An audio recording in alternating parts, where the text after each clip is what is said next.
Bismillahirrahmanirrahim.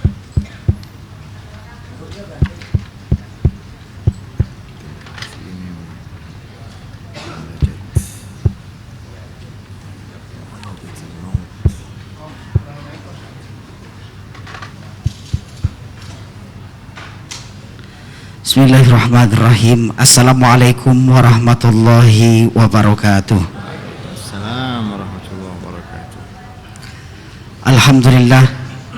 Innal hamdalillahi nahmaduhu wa nasta'inuhu wa nastaghfiruh wa na'udzu billahi min shururi anfusina wa min sayyiati a'malina may yahdihillahu fala mudhillalah wa may yudlil fala hadiyalah. Amma ba'du. Hadirin kaum muslimin, jamaah salat maghrib Masjid Agung Sunda Kelapa yang sama-sama dimuliakan Allah Subhanahu wa taala. Alhamdulillah, pada kesempatan malam hari ini kembali kita sama-sama setelah kita melaksanakan rangkaian ibadah salat maghrib berjamaah, dan kembali kita akan melanjutkan dengan kegiatan rutin kita, yaitu mendengarkan pengajian rutin ba'da maghrib Masjid Agung Sunda Kelapa, yang pada kesempatan malam hari ini alhamdulillah kajian kita insyaallah akan kembali diisi oleh guru kita Al-Mukarram Al-Ustadz Haji Ali Hasan Bahar MA. Untuk itu marilah sama-sama kita awali dan kita buka majelis kita dengan sama-sama membaca Ummul Quran Surat Al-Fatihah. Kembali kita memohon kepada Allah Subhanahu wa taala semoga selalu diberikan keberkahan dan juga selalu diberikan rahmat serta hidayahnya oleh Allah Subhanahu wa taala. Dan juga ada beberapa permohonan doa dari jamaah sekalian. Yang pertama, mohon doa untuk kesembuhan dari Nabila Syafira yang sedang sakit, dan juga kesembuhan dari Ari Wibowo serta Siti Nur Hasanah yang sedang sakit dirawat di rumah sakit. Semoga diberikan kesembuhan Allah Subhanahu wa taala. Dan juga kembali kita doakan pula untuk orang tua kita dan juga sesepuh Masjid Agung Sunda Kelapa, mantan ketua Dewan Pengurus Masjid Agung Sunda Kelapa Bapak Haji Saiful Hamid yang masih dirawat di rumah sakit. Semoga diberikan kesembuhan oleh Allah Subhanahu wa taala. Ala hadhihi niyyah wa kullu niyatin salihah ila hadrin Nabi Mustafa Rasulullah sallallahu alaihi wasallam. Al-Fatihah. A'udzu billahi minasyaitonir rajim. Bismillahirrahmanirrahim. Alhamdulillahirabbil alamin arrahmanir rahim maliki yaumiddin. Iyyaka na'budu wa iyyaka nasta'in ihdinas siratal mustaqim siratal ladzina an'amta 'alaihim ghairil maghdubi 'alaihim waladdallin. Amin. Amin amin ya rabbal alamin.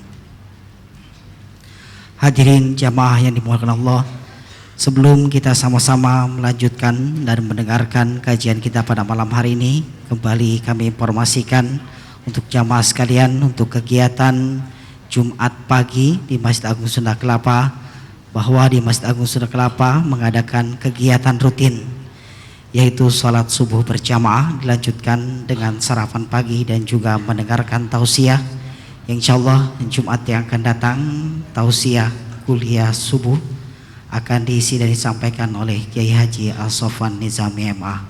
Untuk itu kami selalu mengundang kepada para hadirin jamaah sekalian untuk selalu memamurkan dan meramaikan kegiatan subuh kita, ya mulai dengan hari Jumat dan mungkin hari Sabtu untuk para remaja, dan juga hari Seninnya bagi jamaah sekalian yang ingin sahur bersama. Masjid Agung Sunda Kelapa menyediakan sahur bersama di hari Senin pada pukul 3:30 pagi. Demikian informasi yang dapat kami sampaikan, dan selanjutnya marilah sama-sama kita akan kembali mendengarkan dan melanjutkan pengajian kita pada malam hari ini yang akan disampaikan oleh guru kita Al-Mukarram Al-Ustadz Haji Ali Hasan Bahar LCMA. Kepada beliau dengan segala hormat kami persilahkan. Bismillahirrahmanirrahim. Assalamualaikum warahmatullahi wabarakatuh. Alhamdulillah wassalatu wassalam ala nabiyyina wa rasulina wa imamina wa hujjatina Muhammad Rasulillah wa ala alihi wa ashabihi wa man tabi'a hudahu wa walah wa la haula wa la quwwata illa billah. Puja dan puji syukur hanya milik dan untuk Allah Subhanahu wa taala. Salawat dan salam tercurahkan untuk junjungan Nabi besar Muhammad sallallahu alaihi wasallam, untuk keluarga beliau, para sahabat beliau, dan seluruh pengikut beliau yang setia sampai akhir masa. Mudah-mudahan saudara-saudara jamaah Masjid Sunda Kelapa sehat walafiat, semua dalam keadaan baik. Kita mau lanjutkan terakhir yang kita sampaikan itu tentang contoh-contoh hadis yang tidak benar bahwa kematian itu menyakitkan. Dan sudah kita ingatkan juga lagu yang populer, bila Israel datang manggil seluruh, wah itu semuanya itu yang dipanggil sama Israel itu siapa? Bila Israel datang memanggil kemudian seluruh tubuh, itu orang yang tidak punya iman. Kalau orang yang memiliki iman, maka dia akan menyambut panggilan Allah. Dia akan senang, dia akan gembira, dia akan mendapatkan sesuatu yang betul-betul istimewa. Tapi karena ada kepercayaan, maaf, yang harus diluruskan, bahwa kita sudah sampaikan, Al-Quran menjelaskan untuk orang yang beriman berbeda dengan orang yang tidak beriman. Hadis-hadis Nabi yang sahih menjelaskan apa? Apabila seorang akan meninggal dunia, dia beriman kepada Allah, malaikat rahmat datang kepada dia.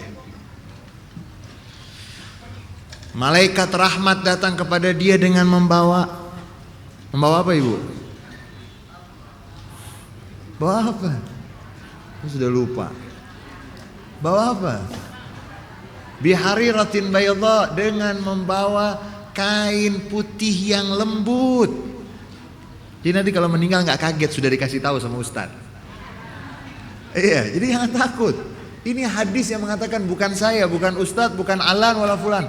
Rasulullah sallallahu alaihi wasallam, beliau yang mengatakan, riwayat dari sahabat Abu Hurairah radhiyallahu anhu arda, seorang mukmin idza hadara al-mu'min, apabila seorang mukmin akan datang ajalnya, atathu malaikatur rahmah bihariratin bayadha. Seorang mukmin kalau mau meninggal dunia, malaikat rahmah datang kepada dia dengan secari kain yang putih dan lembut. Lalu malaikat tersebut menyatakan kepada orang yang beriman, ukhruji, mengatakan kepada ruhnya, keluarlah dari jasadmu radiyatan mardiyatan anki. Keluarlah kamu dalam keadaan kamu senang dan kamu disenangi oleh Allah Subhanahu wa taala. Maka keluarlah ruh tersebut dengan bi'atyaba minal misk, dengan semerbak yang lebih harum dari minyak kasturi, yang sampai keharumannya itu membumbung tinggi dan dicium oleh para penduduk langit. Jadi jangan percaya dengan Israel datang memanggil terus belum meninggal sudah menggigil. Itu akhirnya ini bertentangan dengan ayat-ayat Al-Quran dan bertentangan dengan hadis-hadis yang sahih, sampai ruh orang yang beriman tersebut dipegang oleh malaikat rahmah, dibawa, diciumi oleh seluruh penduduk langit, seperti bayi begitu lahir bagaimana? Bayi begitu lahir bagaimana? Kan diciumi. Yang melihat bagaimana? Yang melihat bayi? Ada orang melihat bayi, udah sana, kan gak ada. Pasti dia mau apa? Dia akan paling tidak dia akan memegang, ya Allah cantiknya, ya Allah tampannya, ya Allah jeleknya, ada? Gak ada. Nah, seorang yang meninggal dunia itu seperti orang baru lahir. Cuman beda lahirnya ke alam yang baru. Tapi dijemput oleh malaikat, kemudian dikelilingi sampai diciumi oleh para malaikat, dan sampailah ke tempat arwah orang-orang yang sudah meninggal dunia terlebih dahulu. Begitu sampai, ditanya oleh arwah yang telah mendahuluinya, bagaimana kabar si fulan? Bagaimana kabar si fulan? Malaikat yang menemani mengatakan, cukup, jangan tanya dia tentang dunia, baru saja dia lepas. Ini untuk orang yang beriman, ketika meninggal dunia tidak ada rasa takut, tidak ada rasa sakit sedikit pun. Beda dengan orang yang kafir. Orang yang kafir meninggal dunia itu adalah musibah untuk dia. Musibah untuk dia. Dia akan menghadapi, dijemput oleh malaikat azab.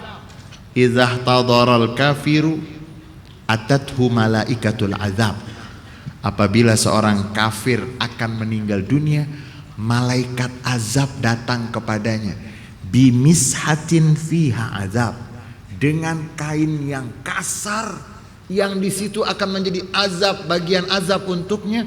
Maka dikatakan oleh para malaikat azab tersebut, keluarlah kamu wahai ruh yang tidak beriman kepada Allah dari jasadmu, sakhitatan maskhutatan alaiki, dalam keadaan kamu murka dan kamu dimurkai oleh Allah. Keluarlah ruh yang tidak beriman tersebut dengan bau yang sangat busuk, melebihi bau busuk bangkai. Tidak ada satupun malaikat yang mau menciuminya. Dibawalah sampai ke tempat arwah orang-orang yang kafir. Orang yang mukmin, malaikat rahmah yang menjemputnya. Kemudian semerbak ruhnya itu sangat harum sekali. Kemudian dia diciumi oleh para malaikat sampai dia disambut kedatangannya oleh arwah-arwah yang sebelumnya, sebagaimana menyambutnya keluarga terhadap salah satu anggotanya yang lama tidak kembali. Begitu dia kembali, itulah penyambutannya. Dan akhirnya dia akan berada di tempat arwah orang-orang yang beriman. Beda dengan orang yang kafir. Nah, jadi lagu Israel buat siapa tuh? Bila Israel datang memanggil siapa? Iya, jangan yang udah di Sunda Kelapa, udah sholat subuh, sudah sholat maghrib, sudah sholat semuanya, masih menggigil. Gimana? Bagaimana itu? Nah, itu lagu untuk orang yang beriman, disambut oleh malaikat. Dan di dalam banyak hadis yang sahih, man ahabba liqa Allah ahabballahu liqa'ah. Siapa yang cinta berjumpa dengan Allah, maka Allah cinta untuk menyambut dia. Malam hari ini, dalam waktu yang singkat ini, kita akan mencoba mengobati penyakit yang selama ini apa? Yang selama ini apa? Penyakit yang selama ini menghantui kita, bahwa kematian itu akan sakit, sakratul maut. Nah, ini kita mau berhenti dulu sebentar. Sakratul maut. Siapa yang bilang sakratul maut itu sakit? Emang pernah nyobain? Nah, terus dari mana?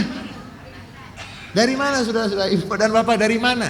Dari mana dasarnya bahwa sakratul maut itu sakit?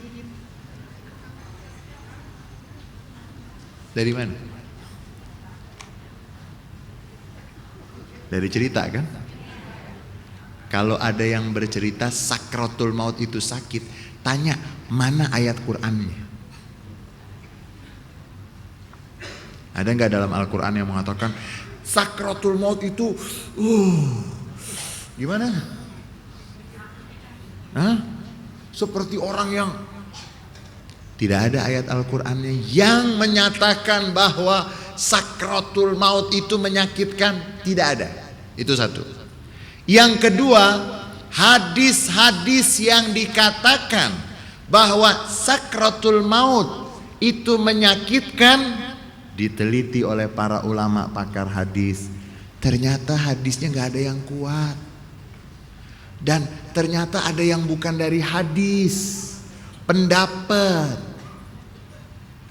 Sehingga sakratul maut, ulama meneliti. Sakroh itu dalam bahasa artinya mabok. Makanya orang yang mabok namanya sakran. Bukan sakau, sakau itu orang mana itu, nggak ada dasarnya itu. Jadi sakratul maut. Sakratul maut, as-sakra mushtaqatun minas sakri. As-sukur minas sakri was sukri. Artinya keadaan yang membuat apa? Membuat akal seseorang dan kesadarannya itu terganggu. Contohnya, ibu sebelum tidur, bapak sebelum tidur, itu gimana prosesnya tuh? Sakau? Bukan. Itu namanya sakratun naum. Sakratun naum. Ada sakratul maut, ada sakratun. Jadi seorang sebelum dia tidur kan ngantuk tuh. Ngantuknya yang kelihatannya tuh ada bayangan-bayangan, kedengaran suara, kedengaran bel, kedengaran suara handphone, kedengaran, iya, itu namanya sakroh. Sakit nggak? Nah, kok katanya sakratul maut sakit? Ceritanya, ayat Al-Quran tidak ada yang mengatakan bahwa sakratul maut itu sakit. Apalagi untuk orang yang beriman. Kemudian hadis-hadis itu diteliti oleh para ulama, bahwa ternyata itu semuanya cerita-cerita. Cerita-cerita, akhirnya lahirlah lagu Israel tadi itu. Karena dibuat untuk menjadi hiburan. Jadi sakrah itu artinya semacam hilang kesadaran. Mabok itu sakran. Seorang sebelum tidur ada yang melewati sakratun naum. Sebelum tidur melewati sakratun. Kan ada juga orang yang tidur langsung tidur, nggak pakai sakroh lagi. Itu siapa? Baik, sekarang kita ingin bertanya.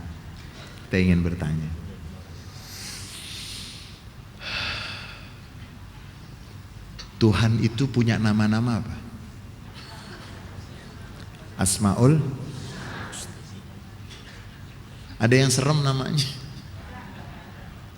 Seingat saya di Masjid Sunda Kelapa sudah beberapa kali ada pengajian tentang Asmaul Husna, ya Ustadz ya. Kalau tidak salah di Sunda Kelapa ya ada sudah berapa kali tentang Asmaul Husna. Itu kalau diteliti satu persatu, kita nggak akan bisa merasakan hakikat itu semua secara sempurna kalau ruh ini masih sama jasad. Kalau ruh masih sama jasad, karena jasad ini dari tanah. Makanya betah dia di mana? Betah di mana dia? Betah di mana? Di bumi. Karena dia dari tanah.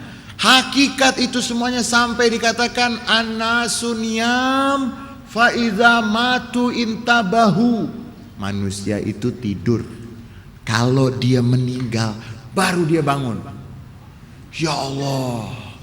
Itu kita akan melihat. Sekarang ini kan pahala nggak kelihatan nih, ya? Kelihatan nggak pahala? Kita lihat nggak ada malaikat yang di sini? Kalau kelihatan kita nggak, kita lagi ngeliatin, wah sayapnya malaikat itu banyak juga ya. Malaikat kan penuh setiap ada majelis ilmu. Malaikat penuh, kemudian mereka menghimpun kita semuanya dengan rahmat, dengan ketenangan, dengan tumakninah, sakinah. Kemudian mereka mengirim salah satu dari mereka untuk menghadap kepada Allah. Itu kelihatan nggak? Nanti kalau kita sudah meninggal,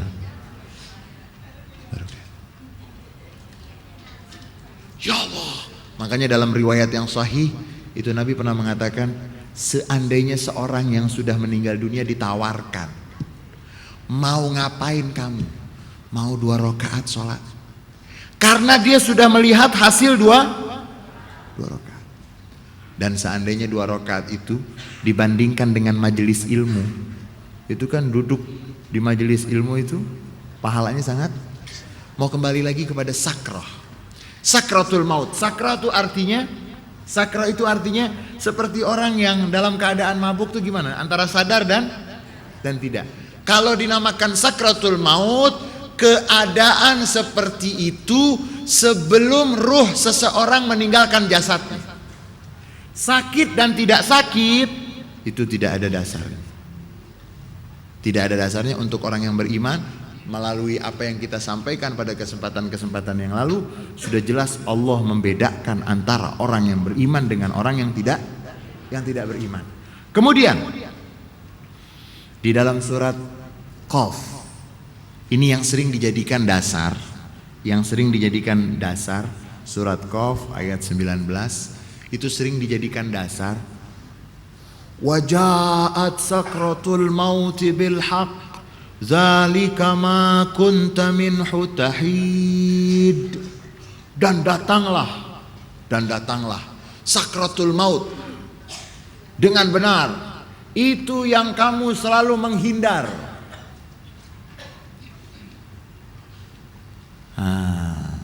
Ayat ini tidak mengatakan sakit. Tidak mengatakan sakit. Kalau kita kan bayangannya, dia lagi sekarat. Bayangannya apa? Sakit kan? Padahal maksudnya itu tadi, keadaan yang membuat kesadaran seseorang tuh kan enak kan? Ibu coba, sebelum tidur enak gak waktu ngantuk? Enak. Coba begitu lagi sakratun naum, sebelum tidur tuh digangguin, marah. Sakratun naum, sebelum tidur kita menghadapi keadaan yang membuat kita antara sadar dan tidak. Begitu juga sakratul maut. Ayat dalam surat Qaf ini tidak menjelaskan sakit, tapi menjelaskan kalau keadaan seperti itu yang akan mengantarkan kepada kematian datang, itu adalah keadaan yang kamu selalu menghindar darinya. Waja'at sakratul maut bil haq dzalika ma kunta minhu tahid. Hu, domir hu ini mestinya kalau kembali kepada sakratul maut, domirnya ha. Waja'at sakratul maut bil haq dzalika ma kunta minha. Kalau kembalinya kepada sakratul maut, tapi kembalinya kepada hu yang artinya kematian, karena memang manusia selalu menghindar dari kematian. Perang, kita perang nih misalnya, kita perang. Ada lawan, kita tantang atau kita menjaga?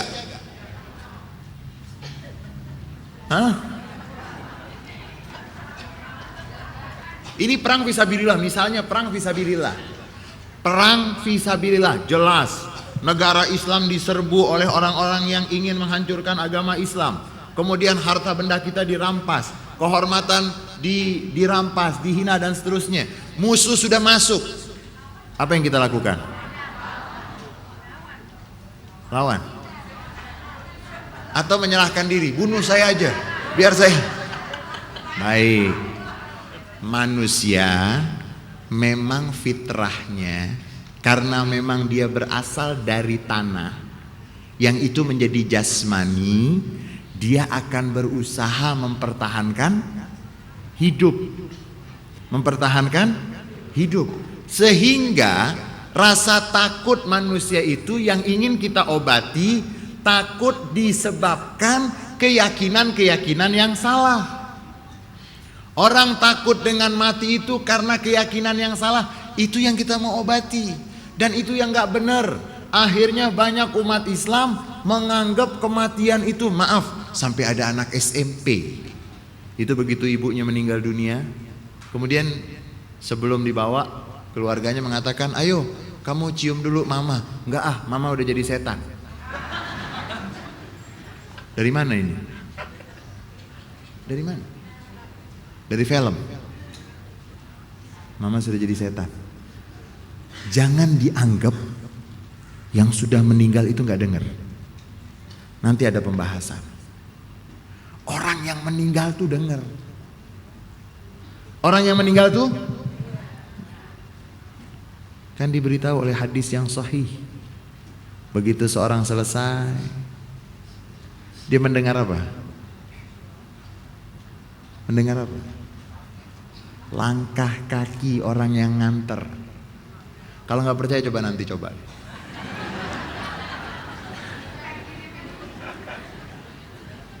Hei, itu seorang anak SMP bilang, coba ayo cium mama kamu. Kenapa? Mama udah jadi setan.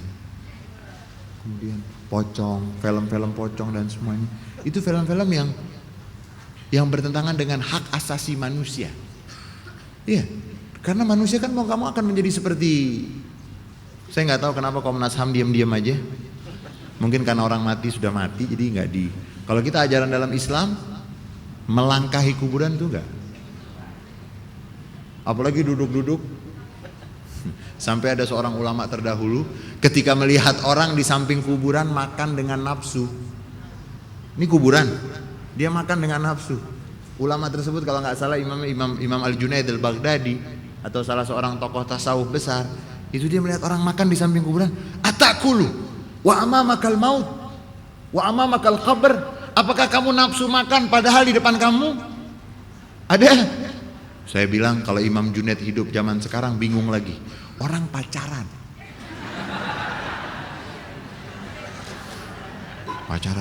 Merayu pasangannya di samping apa? La haula wala quwata illa billah. Ini jahiliyahnya sudah kelas berapa? Stadium berapa ini udah? Merayu. Pacaran. Zaman dahulu ada orang kelihatan makan di samping kuburan. Kamu bisa makan di samping kamu ada. Ini sekarang pacaran, apalagi yang lebih dari itu. Itu setan bingung.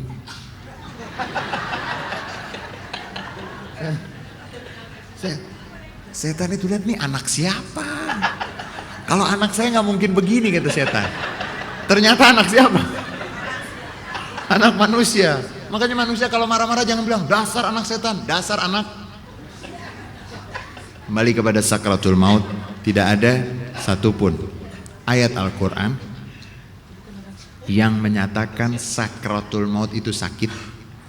Tidak ada satupun hadis yang menyatakan bahwa sakratul maut itu adalah sakit. Ya, ada riwayat Rasulullah Shallallahu Alaihi Wasallam sebelum beliau wafat beliau sakit. Ya, beliau sakit. Lalu jangan diartikan bahwa sakit tersebut adalah sakit, karena ulama yang meneliti tentang hadis-hadis wafatnya Rasulullah itu mereka mengatakan sama sekali nggak ada hubungannya dengan pemahaman yang salah tentang sakratul maut yang menyakitkan. Karena Rasulullah itu kan boleh sakit, boleh nggak? Boleh. Karena kita belajar dulu dari semenjak madrasah. Itu kita belajar sifat-sifat yang wajib untuk Rasul. Siddiq, tabligh, amanah.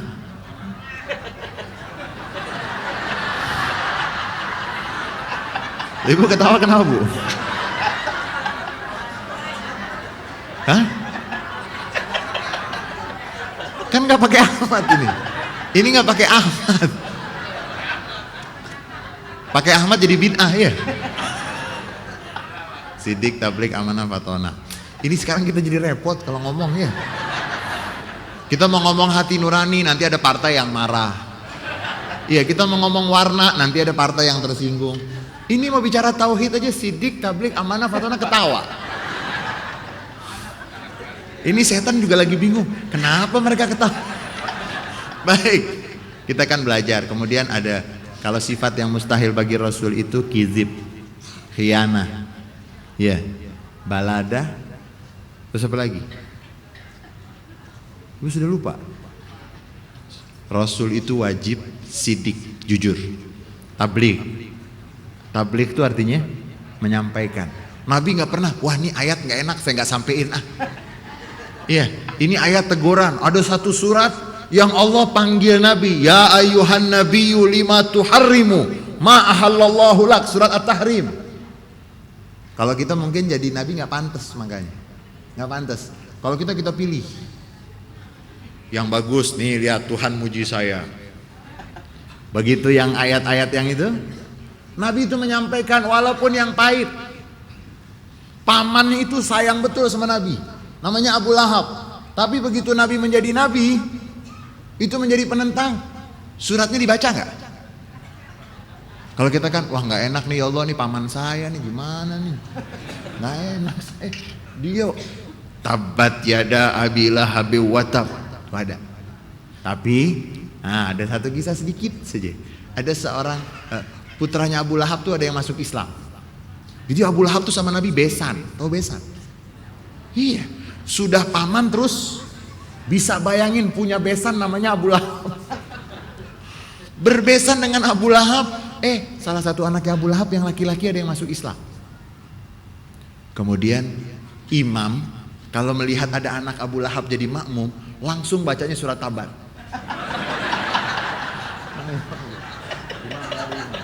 Untung aja di sini nggak ada anaknya Abu Lahab. Sampai anaknya Abu Lahab ini sekali dia diam kan, 2 kali. Jadi kan imam sunnahnya memang kan ngeliat ke belakang tuh, iya. Sambil mengatakan sawusufakum terus melihat ada anaknya Abu Lahab. Wah ada. Tabat yada Abi Lahab. Akhirnya melapor kepada Rasulullah. Melapor kepada Rasulullah. Wahai Rasulullah, ditanya kenapa kamu menangis? Tuh imam tuh. Kenapa imam itu? Setiap dia lihat saya jadi makmum, dia baca tabat. Nah ini nanti ada pelajaran namanya hikmah dan bijaksana. Hikmah atau bijaksana. Nabi panggil imamnya. Sini. Benar. Apa yang dilaporkan? Benar. Kenapa? Supaya dia tidak mengikuti sedikit pun langkah ayahnya. Nabi bilang, maksud kamu baik, memang gak ada surat yang lain. Nah itu kita juga harus bijaksana, jangan terus mengambil langkah-langkah yang tidak bijaksana. Nah Nabi itu kan tabligh, menyampaikan yang harus disampaikan. Kemudian amanah, Nabi gak pernah khianat. Fatonah. Fatonah tuh pinter, tapi bukan yang itu tuh. Mudah-mudahan Allah kasih hidayah. Ya Allah, saya juga sedih, saya sebagai umat Islam itu berduka cita karena kalimat yang identik dengan sifat-sifat yang wajib bagi Rasul itu sudah mulai tercemar. Sudah mulai sama seperti Aisyah mandi di kali kan tercemar. Aisyah mandi di kali rambutnya basah dan semua. Ini kita sekarang dalam keadaan bela sungkawa yang sangat dalam. Karena yang dulu kita hafal waktu di madrasah, sidik, tabligh, amanah, masuk. Fatona ini kita sangat. Kemudian, Rasul tuh harus punya sifat itu. Kemudian mustahil bagi Rasul tuh bodoh, kizib, dusta, baladah, bodoh. Kemudian khianat. Kemudian kitman, menutupi. Gak mungkin Nabi menutup-nutupi. Kemudian ada sifat yang boleh-boleh saja bagi Nabi. Al-a'radul basyariyah. Hal-hal yang sifatnya manusiawi. Nabi misalnya, Nabi terkena pisau, tangannya berdarah, boleh nggak? Boleh. Itu namanya a'rad basyariyah. Hal-hal yang sifatnya, kondisi yang sifatnya manusiawi. Nabi tidur boleh nggak? Boleh. Nabi ngigau. Nah lo ngaco nih. Gak boleh. Enggak, Nabi gak pernah ngigo. Nabi gak pernah ngigo. Nabi Muhammad gak pernah ngigo. Kalau Bang Mamat ngigo. Nabi Muhammad SAW beliau gak pernah ngigo. Ibu ngigo. Kalau ngigo nanti dianggap hadis. Nah ini kita kan perlu belajar tuh. Sifat-sifat yang wajib bagi Rasul itu apa? Kalau yang namanya ngigo itu luar dari kesadaran. Nabi yang mengatakan dalam hadis yang sahih, tanamu ainaya wala yanamu qalbi. Mataku tidur, hatiku tidak. Tuh, jangan. Nabi ngigo boleh. Wah, setannya bingung. Ibu jangan nyenengin setan dong. Itu Nabi nggak boleh ngigo. Gak bisa, Nabi nggak ngigo. Karena kalau ngigo tuh di luar. Bisa bayangkan ada sahabat yang lagi nemani Nabi tidur, terus Nabi ngigo. Ngigonya menyebut sesuatu yang aneh-aneh, dicatat sama sahabat. Disangkain apa? Sangkain hadis. Nabi itu makanya Allah milih. Allah yang memilih, bukan siapa-siapa yang memilih.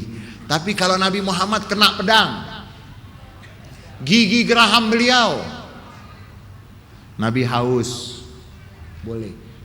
Sifat kemanusiaan yang tidak akan menodai tugas. Kalau ngigo kan bisa menodai tugas. Nabi ngigo. Ada orang kalau capek ngigo. Iya, kalau capek dia mengigau. Nabi Muhammad begitu. Nabi Muhammad dan para nabi-nabi yang lain sakit tapi yang tidak akan menodai. Makanya kita katakan riwayat yang mengatakan bahwa Nabi Ayub sakitnya itu sampai tuh, waktu di madrasah ini sama dengan bila Israel datang memanggil tuh. Kelasnya sama. Itu riwayat-riwayat yang tidak ada dasar kuatnya. Benar Nabi Ayub sakitnya lama, tapi sakitnya nggak sampai istrinya dikasih, iya. Nih, istrinya lari. Sekarang tugas Nabi apa? Allah tidak akan memberikan kepada seorang Nabi yang akan membuat tugasnya tidak bisa berjalan. Karena kalau maaf sampai belatung-belatungnya itu katanya sampai lompat. Itu riwayatnya ulama-ulama yang namanya Israiliyat. Riwayat-riwayat dari Bani Israel yang masuk. Karena kan seperti yang kita sudah katakan, sebagian dari pemuka agama Yahudi kan masuk Islam. Ketika mereka masuk Islam, kan kadang-kadang ada sahabat yang masih muda nanya, dalam agama kamu yang dulu gimana cerita Nabi Ayub? Sama seperti cerita Nabi Adam. Ibu dan bapak kalau saya tanya, Nabi Adam itu anaknya berkelahi karena apa? Tuh, karena apa? Tuh kan, dari mana hadisnya? Pantesan bila Israel datang memanggil gemeteran. Ya, itu nggak ada hadis sahihnya bahwa anak Adam yang satu cantik, yang satu nggak cantik, disilang, terus bapak yang ini marah. Itu semua dari sumber Israiliyat. Makanya mereka bikin lagu, wanita tuh sumber musibah, no woman. Tuh, Nabi Adam yang godain istrinya. Makanya Nabi Adam sampai menyentuh buah khuldi karena diganggu sama istrinya. Makanya perempuan itu dikutuk oleh Tuhan setiap bulan sakit. Itu menurut mereka. Kalau menurut kita nggak, Al-Quran tidak menyebut bahwa ada silang-silang apa tuh? Oh, Qabil dengan Habil silang, nggak. Al-Quran cuma menyebut diterima kurban dari salah satu, yang tidak diterima dari yang itu, yang Al-Quran sebut. Kemudian Nabi Ayub ceritanya itu seperti itu. Nabi Ayub bagaimana mau berdakwah kalau sudah? Bagaimana Nabi Ayub mau berdakwah? Bahkan dalam beberapa riwayat meskipun dhaif itu dikatakan Allah tidak pernah mengirim seorang rasul kecuali wajahnya enak dilihat, suaranya enak didengar. Allah nggak mengutus rasul kecuali hasanas sauti wa hasanal wajh. Jadi nggak ada alasan, ngapain itu, masa belatungan mah, gimana mau ngaji saya sama dia. Iya, belatungan semua, sampai lompat lagi belatungnya. Kalau belantungnya nggak lompat-lompat mungkin masih. Kenapa kamu nggak beriman kepada Ayub? Nggak sempet, jijik. Nah, itu namanya Israiliyat. Nah, Nabi Muhammad SAW beliau sakit yang tidak sampai menodai. Ada orang sakit sampai ngomongnya ngaco-ngaco. Enggak. Nabi Muhammad dan seluruh nabi-nabi Allah Subhanahu wa taala, mereka tidak pernah lepas hubungan bagus dengan Allah. Kalau kita tuh ibarat sinyal, kita sering apa?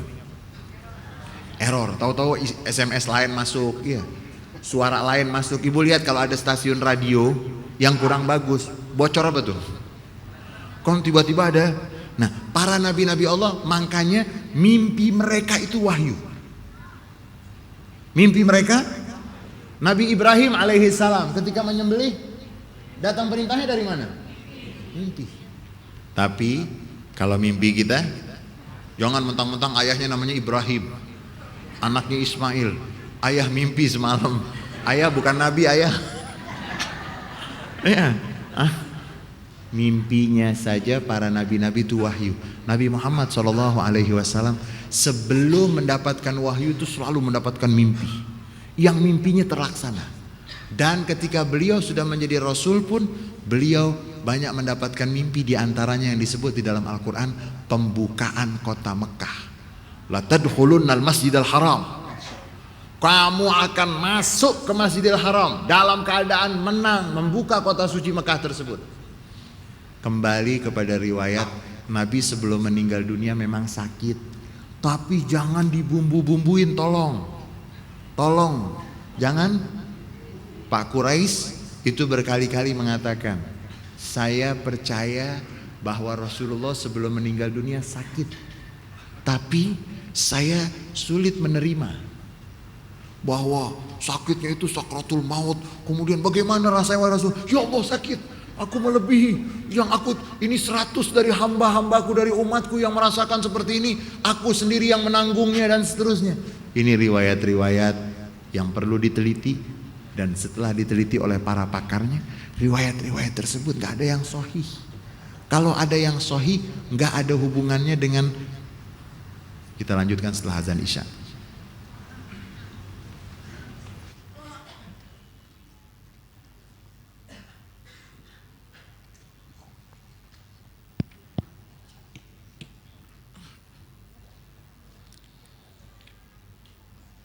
Allahu Akbar, Allahu Akbar, Allahu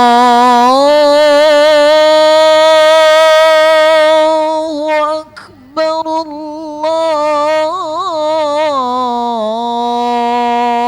Allahu Akbar. Asyhadu an la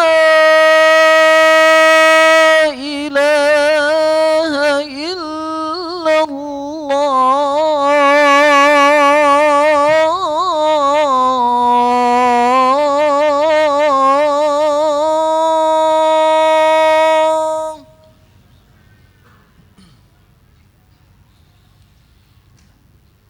Asyhadu an la ilaha illallah.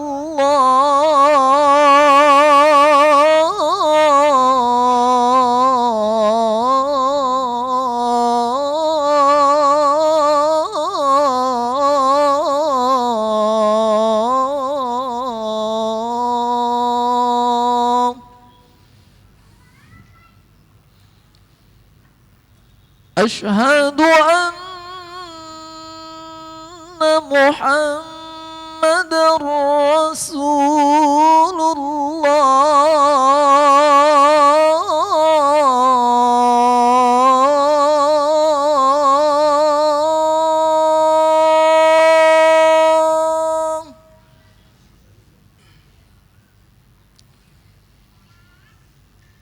Asyhadu anna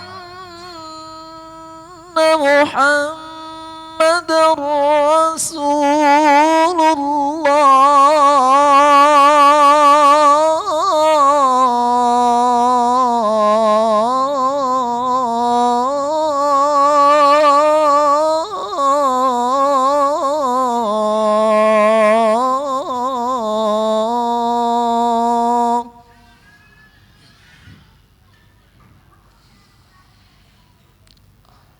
حي على الصلاة.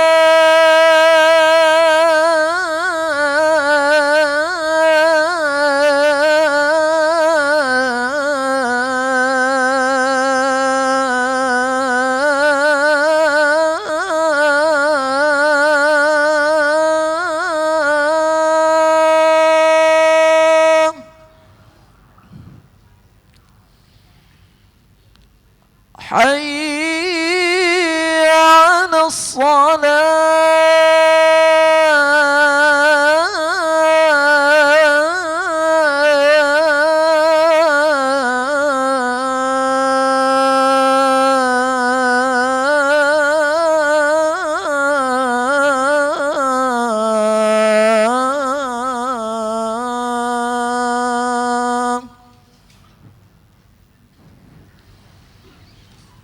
حي على الفلاح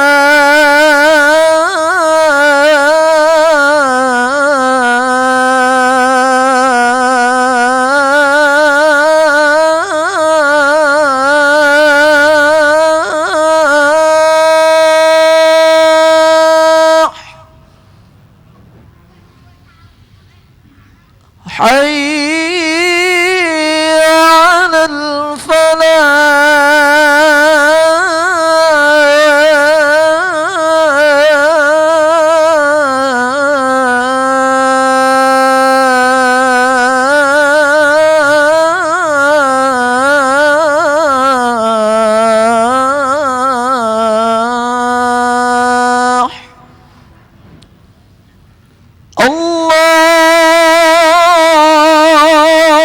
الله أكبر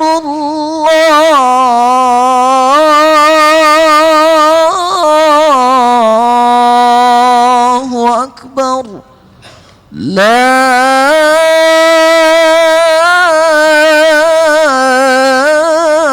إله إلا الله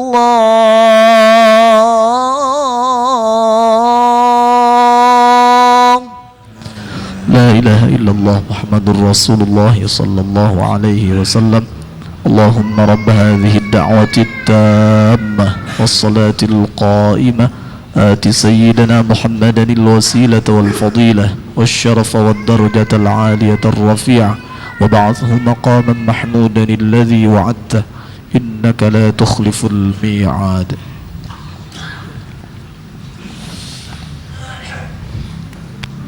Sampai di mana tadi?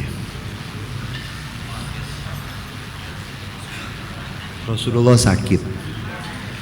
Rasulullah sakit, sakitnya Rasulullah dan sakitnya para rasul-rasul yang lain itu bagian dari sifat-sifat manusia, boleh-boleh saja. Namanya dalam ilmu tauhid itu jaiz. Kan ada wajib, mustahil, jaiz.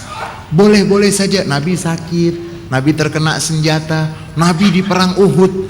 Berapa kali Nabi masuk ke dalam lubang yang dibuat oleh orang-orang kafir, sampai mereka mengatakan Muhammad sudah mati, Muhammad sudah mati. Sampai gigi geraham beliau tuh kena senjata musuh, sampai di dalam tubuh beliau tuh banyak. Itu boleh-boleh saja. Itu namanya boleh-boleh. Nah, banyak orang yang salah faham dan tidak mau meneliti. Akhirnya sakitnya Nabi itu dimasukkan dalam bab sakaratul maut. Kemudian ada hadis yang terhitung dhaif, riwayat dari Siti Aisyah radhiyallahu anha wa ardaha, bahwa Rasulullah itu mengatakan Allahumma a'inni ala sakaratil maut. Ini hadis riwayat Imam Turmuzi, hadisun gharib. Jadi bukan hadis sahih. Itu nanti ada penelitian yang dalam yang dilakukan oleh para ulama. Ini hadis gharib. Periwayatnya itu, kalau gharib artinya periwayatnya itu asing. Sehingga hadis gharib itu hadis asing yang bukan termasuk dari hadis sahih. Kemudian ada riwayat dari sahabat Abdullah bin Mas'ud. Dari Abdullah bin Mas'ud radhiyallahu anhu, dakhaltu 'ala an-nabi wa huwa yu'ak. Faqultu ya Rasulullah innaka la tu'ak wak'an syadidan. Aku pernah datang kepada Rasulullah, Rasulullah dalam keadaan sakit, panas. Wa'ak itu dalam bahasa itu artinya panas. Lalu aku bertanya kepada Rasulullah, wahai Rasulullah, apakah kamu kena sakit panas juga? Kemudian apa kata Rasulullah? Faqultu ya Rasulullah innaka la tu'ak wak'an syadidan. Wahai Rasulullah, kamu sakit panasnya kok tinggi, sakit panasnya kok berat. Qala ajal. Rasulullah mengatakan, ya, inni u'aku kama yu'ak rajulani minkum. aku mendapatkan sakit panas aku ini sama seperti 2 orang dari kamu. Jadi aku satu, yang aku rasakan seperti 2. Jadi berat untukku ini, panas yang sekarang ini adalah berat untukku. Qultu zalika bi anna laka ajrain. Wahai Rasulullah, itu karena engkau mendapatkan pahala 2 kali lipat dari selain beliau. Qala ajal zalika kadzalik. Nabi mengatakan, ya, begitulah hal tersebut. Ma min muslimin, tidak ada seorang muslim yusibuhu adza syaukatin fama fauqaha, tidak ada seorang mukmin yang mendapatkan musibah walaupun musibah tersebut sakit dari duri, kena duri, fama fauqaha, ataupun yang lebih besar dari duri tersebut, kecuali sakitnya itu adalah illa kaffarallahu biha sayyi'atih, kecuali sakit tersebut akan menghapus kesalahan-kesalahannya. Kama tahuttus syajaratu waraqaha, sebagaimana pohon kalau ada yang gak bagus dari daunnya, maka pohon tersebut akan, ya tidak, kan pohon suka menjatuhkan apanya? Suka menjatuhkan daunnya karena daun tersebut sudah. Tapi hadis ini tidak berkaitan sama sekali dengan sakaratul maut. Ada yang memasukkannya bahwa itu masuk dalam sakaratul maut. Hadis ini tidak menyebut bahwa itu adalah sakaratul maut. Kemudian ada satu hadis dari Imam Al-Bukhari di dalam Sahihul Bukhari. Beliau di sana meriwayatkan bahwa Nabi Muhammad SAW mengatakan, innalil mauti sakarat. Sesungguhnya di dalam kematian ada sakarat. Nabi nggak bilang sakit. Yang kita mau bahas apa? Kita nggak mengingkari adanya sakaratul maut, tidak. Tapi yang kita mau mengingatkan bahwa sakaratul maut itu nggak sakit.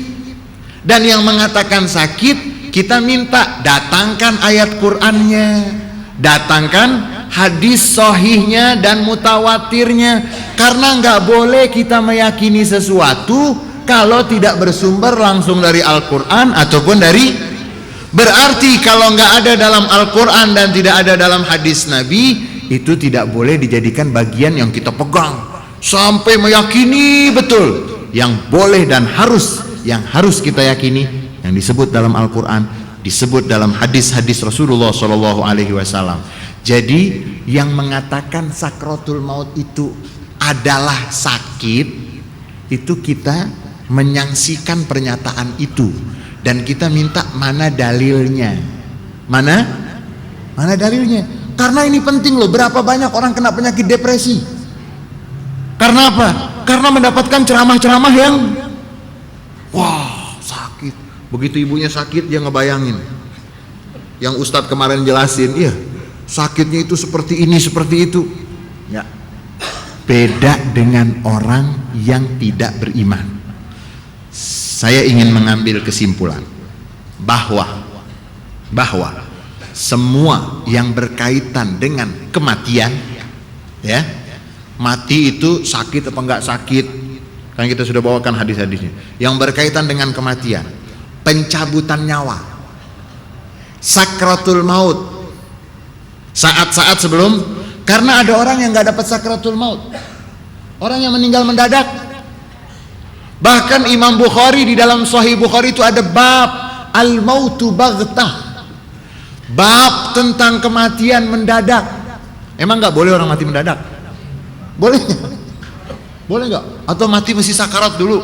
Mesti ada flying tadi ya? Mesti ada apa? Ada yang meninggal mendadak, ada yang melalui. Makanya Nabi mengatakan innalil mauti sakarat. Tapi jangan identik sakarat itu sakit. Karena semua yang berkaitan dengan kematian, pencabutan ajal, kemudian sakaratul maut, sampai nanti di dalam kubur dia dapat apa saja, ya, dia dengar atau tidak dengar. Untung saja kita nggak dengar ya.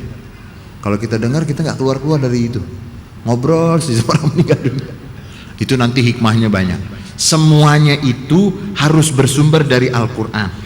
Dan hal yang kita sebut itu semua dalam Al-Quran, itu Allah mengatakan untuk orang yang beriman, ya ayyatuhan nafsul mutmainnah irji'i ila rabbiki radiyatan mardiyah fadkhuli fi ibadi wadkhuli jannati. Kalau presiden manggil mau ke istana atau mau ke penjara? Kalau presiden yang manggil mau ke istana atau mau ke penjara? Ini yang manggil Ar-Rahman, Ar-Rahim, Al-Malik, Al-Quddus, Lahul Asma'ul Husna. Yang manggil ini Tuhan yang Maha Pengasih, Maha Penyayang, pemilik Asma'ul Husna. Mau kemana berarti dipanggilnya? Kalau presiden, ibu, bu dapat panggilan dari presiden, bayangannya kemana? Ada bayangannya ke KPK? Enggak ada. Ya ayyatuhan nafsul mutmainnah, irji'i ila rabbiki radiyatan mardiyah fadkhuli fi ibadi wadkhuli jannati. Itu dalam surat Al-Fajr. Kemudian Allah Subhanahu wa taala menjelaskan tentang orang yang beriman dalam surat An-Nahl yang sudah kita sebutkan, surat An-Nahl ayat 32, alladzina tatawaffahumul malaikatu thayyibin yaquluna salamun alaikum udkhulul jannata bima kuntum ta'malun. Yang meninggal, yang diambil nyawanya, yang diwafatkan oleh para malaikat, mereka yang diwafatkan tersebut dalam keadaan thayyibin. Malaikat bilang salamun alaikum. Ini pondasi, ini dasar keyakinan kita. Jangan cerita yang menjadi keyakinan kita. Dasar kita Quran dan iya, ini penting karena kalau kita nggak tahu ini, kita hidup segan. Tar dulu deh, kalau ditawarin, Bapak mau meninggal duluan? Enggak ah, yang itu aja biar duluan. Ya, kalau sudah ajaran nggak bisa, nggak bisa. Itu yang berkaitan dengan orang-orang yang beriman. Beda di dalam surat Al-Anfal. Surat Al-Anfal ayat 51. Allah menjelaskan bagaimana pencabutan nyawa untuk orang kafir. Walau tara istawaffal ladzina kafarul malaikatu yadribuna wujuhahum wa adbarahum wa dzuqu adzabal harik. Seandainya kamu melihat bagaimana malaikat mewafatkan orang-orang yang kafir, para malaikat tersebut memukul wajah mereka dan memukul bagian belakang mereka, dan dikatakan rasakan azab yang membakar kamu. Zalika bima qaddamat aidikum. Itu disebabkan dari apa yang kamu persembahkan oleh tangan-tanganmu. Ini untuk orang. Jadi nyanyian Bila Israel itu buat siapa? Masa buat Bu Hajar, buat Pak Haji, kesian. Dia sudah tawaf, dia sudah ya. Kemudian kesimpulan kita, wala ibrata bi ayyi hadisin. Tidak bisa kita pegang kalau ada yang namanya hadis ataupun riwayat ataupun perkataan khalafa hadhil qawaid yang bertentangan dengan asas-asas dari Al-Qur'an tersebut. Tambah lagi surat Fussilat ayat 30 yang sudah kita baca di awal. Kalau seorang akan meninggal dunia, mereka yang istiqomah, innal ladzina qalu rabbunallah tsumastaqamu tatanazzalu alaihimul malaikah. Mereka yang mengatakan Allah Tuhan kami dan mereka istiqomah, malaikat akan turun kepada dia. Terutama ketika ajalnya akan datang, malaikat tersebut mengatakan Allah takhafu wa la tahzan. Ini Al-Qur'an, bukan cerita. Al-Quran bukan. Dan jangan sekali-kali mengatakan bahwa Al-Quran ini lalu kita menangkan cerita yang kita dapat. Kemudian semua yang bertentangan dengan ayat-ayat Al-Quran tadi, kemudian bertentangan dengan hadis yang sahih yang mengatakan seorang yang beriman ketika ajalnya akan datang maka malaikat rahmat datang kepadanya. Semua yang bertentangan dengan ini kita akan buang. Dan itu akan mengobati depresi, rasa takut yang berlebihan terhadap kematian. Kemudian hadis. Nah ini saya pengen kita pulang dari sini, kalau ada yang meninggal dunia, nah dia udah dapat penjelasan dari Ustadz, alhamdulillah. Bilang sama malaikat, udah dijelasin saya tadi. Kan begitu? Udah dijelasin belum? Oke, saya mungkin meninggal. Semuanya, bukan mungkin, pasti. Iya, cuman kan kita bedanya waktunya saja kita nggak tahu. Karena para ulama mengatakan apa? Kalau kamu melihat ada orang yang meninggal dunia dekat dengan kamu, yakini malaikat maut barusan lewat untuk mengambil dia. Sewaktu-waktu terbalik, malaikat maut akan lewatin orang untuk mengambil. Tapi kan kita sudah tenang. Nih, pegang lagi hadis Nabi Muhammad sallallahu alaihi wasallam di dalam riwayat Imam Bukhari, Imam Muslim. Man ahabba liqa Allah ahabballahu liqa'ah. Siapa yang senang berjumpa dengan Allah, Allah akan senang berjumpa dengan dia. Al-mu'minu, lanjutan hadis tersebut. Al-mu'minu idza hadarahul maut busyir. Seorang mukmin kalau sudah akan datang kematian kepadanya, dia mendapatkan berita gembira. Mau nggak? Yakin? Mudah-mudahan. Oh, ini hadis loh dalam Sahih Bukhari. Kitab hadis yang paling otentik itu Sahih Bukhari. Seorang mukmin idza hadaral mu'min busyira, dia akan mendapatkan berita gembira biridwanallahi wa karamatihi. Dia akan mendapatkan berita gembira dengan berita gembiranya isinya apa? Keridhaan Allah. Ibu salat, inna salati wa nusuki wa mahyaya wa mamati. Bapak salat, iya. Itu mencari keridhaan. Kapan bisa melihat ridha Allah? Udah siap? Ya, udah. Dia akan mendapatkan berita gembira tentang ridwan Allah, dan di dalam Al-Quran itu disebut waridwanullahi akbar. Dan keridhaan Allah itu besar, lebih besar dari semua karunia yang Allah berikan. Biridwanillahi ta'ala wa karamati, dan kemurahan Allah. Murah itu artinya apa? Murah, pemberian dengan mudah, itu namanya biridwanillahi ta'ala falaisa syai'un ahabba ilaihi mimma amamah. Ini hadis yang mengatakan seorang mukmin kalau sudah akan datang ajalnya, sudah akan datang kematian kepada dia, busyira, dia akan mendapatkan berita gembira tentang keridhaan Allah, kemurahan Allah. Maka ketika itu falaisa syai'un ahabba ilaihi, tidak ada sesuatu pun yang dicintai oleh seorang mukmin tersebut, yang dia senangi, kecuali apa yang ada di depan dia yang sudah Allah beritakan kepada dia. Masih mau percaya lagi Israel datang? Masih. Dan akhirnya kita ingin mengatakan wal mu'minun, kalau orang yang beriman saja, yang beriman sebelum meninggal mendapatkan berita gembira tentang keridhaan Allah, tentang kemurahan Allah, sehingga dia merasakan apa yang ada di depannya itu yang paling dia senangi. Itu untuk orang mukmin, apalagi untuk para nabi-nabi. Makanya kita nggak percaya Nabi Musa ditanya bagaimana kematian, saya kayak burung di atas penggorengan yang dibakar dibulak-balik. Bagaimana kematian? Saya seperti kambing hidup yang di... Nih, ini hadis yang saya bawakan sahih. Sehingga ayat Al-Quran dan hadis, banyak orang sekarang mengatakan kita kembali kepada Quran dan Sunnah. Tapi masalah kematian masih saja Israel masih tidak. Ini untuk orang yang beriman, dan orang yang beriman, apalagi para nabi-nabi, maka mereka lebih senang untuk berjumpa kepada Allah Subhanahu wa taala. Di dalam hadis yang sahih yang lainnya yang diriwayatkan juga oleh Imam Al-Bukhari, Nabi Muhammad SAW mengatakan, orang yang meninggal dunia itu mustarihun wa mustarahun min. Orang yang meninggal dunia, ada yang dia istirahat, ada yang orang istirahat dari dia. Dia istirahat, maksudnya dia mendapatkan ketenangan, mendapatkan kebahagiaan. Ada yang mustarahun minhu, orang beristirahat dari, dulu dia jahat benar, alhamdulillah, sekarang sudah nggak ada lagi. Itu namanya mustarahun minhu. Al mu'minu mustarih wal kafiru mustarahun minhu. Orang yang beriman, dia yang istirahat.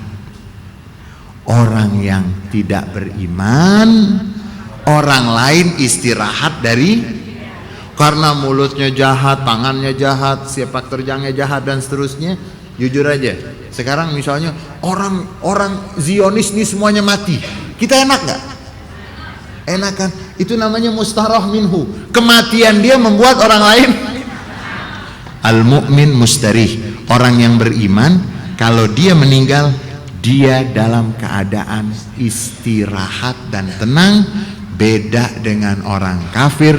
Sehingga kita ingin mengatakan bahwa kita meyakini rahmat Allah meliputi segala sesuatu, dan rahmat Allah yang paling besar Allah akan berikan kepada orang-orang yang percaya, yang beriman kepada Allah, sebagaimana di dalam surat Fussilat yang Allah Subhanahu wa taala jelaskan ayat ke-30 tersebut, yang Allah mengatakan tatanazzalu alaihimul malaikah alla takhafu wa la tahzanu wa abshiru bil jannati allati kuntum tu'adun. Mudah-mudahan kalau kita nanti dipanggil oleh Allah Subhanahu wa taala sudah mendapatkan penjelasan seperti ini, jangan percaya lagi Israel kalau datang kita akan senyum. Lagunya gimana nanti bikin lagunya Ustaz ya? Bikin lagunya jangan sampai penyakit ini menyebabkan umat Islam takut mati.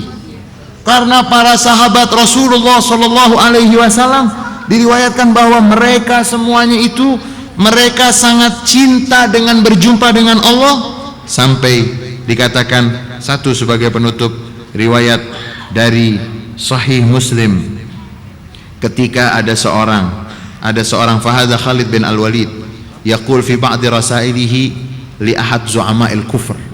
Khalid bin Al-Walid itu beliau ketika mengirim surat kepada salah seorang tokoh kafir pada masa tersebut, dia mengingatkan tokoh kafir tersebut, laqad ataituka bi unasin yuhibbunal mauta kama antum tuhibbunal haya. Kirim surat sama orang-orang kafir tersebut, aku akan datang kepada kamu, yang datang bersama aku kepada kamu adalah orang-orang yang cinta kepada kematian sebagaimana mereka cinta dengan, sebagaimana kalau kamu kan cinta sama apa? Orang kafir cinta sama apa? Cinta sama hidup. Aku datang dengan kaum yang mereka mencintai kematian sebagaimana kamu mencintai kehidupan. Dan yang terakhir, seorang sahabat mulia bernama Umair bin Al-Humam. Umair bin Al-Humam Al-Ansari akhraja tamarat. Ketika dia makan, dia di tangannya ini ada kurma-kurma yang siap dimakan. Ketika dia akan makan, lain ana huyit hatta akul tamarati hadhihi innaha lahayatun tawilah. Dia pegang kurma yang dia mau makan, masih ada beberapa itu ditinggal sama dia. Karena kalau saya makan nungguin ini masih panjang lagi usia saya. Jadi cintanya kepada kematian, karena sebagaimana yang sudah kita sampaikan juga bahwa kematian bukan akhir, tapi adalah awal. Sebagai penutup dari riwayat dari Siti Aisyah dan Abdullah bin Abbas radhiyallahu anhuma, ketika Siti Aisyah akan meninggal dunia, Sayyidina Abdullah bin Abbas datang kepada beliau, riwayat Imam Ahmad bin Hanbal dengan sanad yang sahih. Absyiri ya ummul mukminin, terimalah berita gembira wahai ibu orang-orang yang beriman. Fa wallahi ma bainaki wa baina an yadhhab anki kullu adha wa nasab au qala wasab wa tulkil ahibbah Muhammadan wa isbah. Terimalah berita gembira wahai ibu orang-orang yang beriman, sesungguhnya tidak ada yang di antara engkau dan di antara yang akan engkau tinggalkan, semuanya itu penderitaan-penderitaan yang akan engkau tinggalkan, dan engkau akan berjumpa wa tulkil ahibbah, engkau akan berjumpa dengan para kekasih. Siapakah para kekasih tersebut? Muhammadan wa hisbah illa an tufarik ruhuki jasadaki. Kamu nggak akan bisa berjumpa dengan Nabi Muhammad yang sudah wafat, dengan para kekasih yang mereka adalah orang-orang soleh tersebut, kecuali kalau ruh sudah berpisah dengan jasadnya. Kalau ruhmu sudah berpisah dengan jasadmu, maka kamu akan berjumpa. Begitu juga yang disampaikan oleh sahabat Bilal bin Rabah radhiyallahu anhu, sebagaimana yang diriwayatkan di dalam Ihya Ulumuddin dengan sanad yang bisa dipertanggungjawabkan. Ketika Bilal akan meninggal dunia, istrinya menangis. Istrinya mengatakan, wah huzna, duhai kesedihan. Apa jawaban Bilal? Wah tarobah, aduh betapa bahagianya aku. Ghaldan nalqal ahibba Muhammadan wa hizbah. Nanti saya akan berjumpa dengan para kekasih. Siapa kekasih tersebut? Muhammadan wa hizbah, Nabi Muhammad sallallahu alaihi wasallam dan mereka yang bersama Nabi Muhammad sallallahu alaihi wasallam. Mudah-mudahan Allah berikan kepada kita ilmu yang bermanfaat, dan bulan ini adalah bulan Rajab. Mudah-mudahan Allahumma barik lana fi Rajab wa Sya'ban wa balighna Ramadan. Mudah-mudahan bulan Rajab ini kita isi dengan pengajian, kita isi dengan semua kebaikan.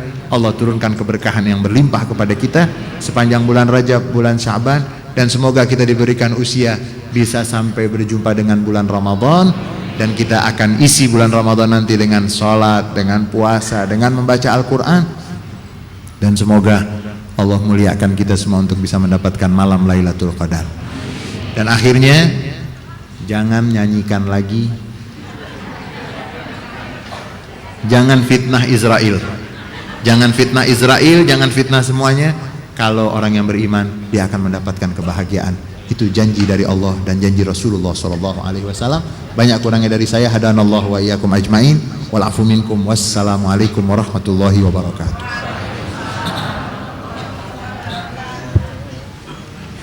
Alhamdulillah, demikianlah jamaah yang dimuliakan Allah, telah sama-sama kita mendengarkan kajian kita pada malam hari ini. Semoga banyak manfaat dan juga hikmah yang dapat kita petik dan kita ambil pada kesempatan yang penuh dengan keberkahan ini. Dan selanjutnya sebagai kata penutup, marilah sama-sama kita akhiri dan kita tutup majelis kita dengan sama-sama membaca doa. Subhanakallahumma wa bihamdika wa asyhadu an la ilaha illa anta wa astaghfiruka wa atubu ilaik. Wassalamualaikum warahmatullahi wabarakatuh.